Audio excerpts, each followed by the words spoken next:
महात्मा बुद्ध समय के बहुत ही पाबंद थे। महात्मा हमेशा सही समय अथवा समय से पूर्व ही प्रवचन देने आ जाते थे।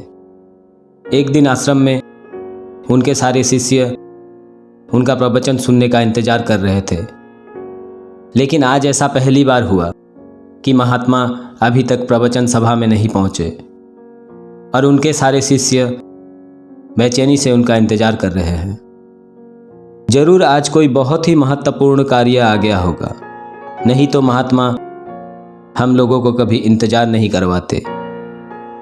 ये सारी बातें सोच ही रहे थे कि महात्मा हाथ में एक कमल के फूल लिए अपने आसन में जाके बैठ गए और उस कमल के फूल को ध्यानपूर्वक देखने लगे। जहां आश्रम के सारे शिष्य महात्मा के प्रवचन सुनने के लिए बेचैन हो रहे थे, वहां और एक शिष्य भी था जिसका नाम था महाकाश्यप।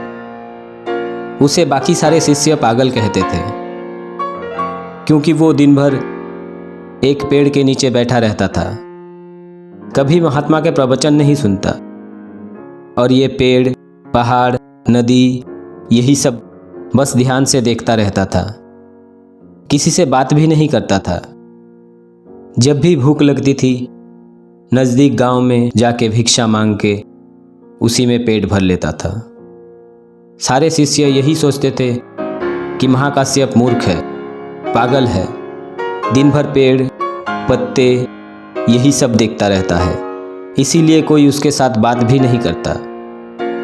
और आज महात्मा जब से इस प्रवचन सभा में आए हैं, तब से बस इस कमल के फूल को ही देख रहे हैं और इतने ध्यान से देख रहे हैं कि उन्हें पता ही नहीं चल रहा है कि आश्रम के सारे शिष्य उनका प्रवचन सुनने के लिए बेसब्री से इंतजार कर रहे हैं।